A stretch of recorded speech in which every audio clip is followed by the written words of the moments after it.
வரும் உள்ளாட்சித் தேர்தலில் அதிமுகவுக்கு நிபந்தனையற்ற ஆதரவு அளிப்பதாகவும் உள்ளாட்சித் தேர்தலில் பாமக காணாமல் போய்விடும் என்றும் வன்னியர் கூட்டமைப்பு தலைவர் கூறியுள்ளார்.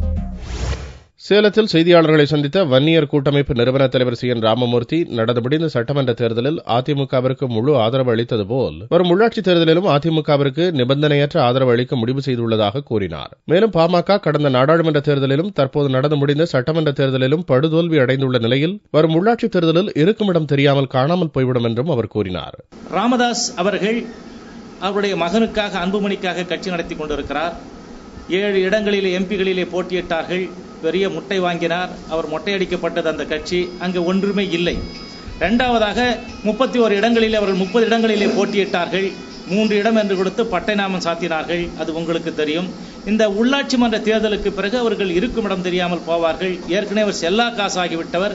மேலும் தமிழக அமைச்சரவையில் வன்னியர் சமுதாயத்திற்கு 5 அமைச்சர்கள் மற்றும் 25 எம்எல்ஏக்களை வழங்கிய தமிழக முதல்வருக்கும் அவர் நன்றி தெரிவித்தார்.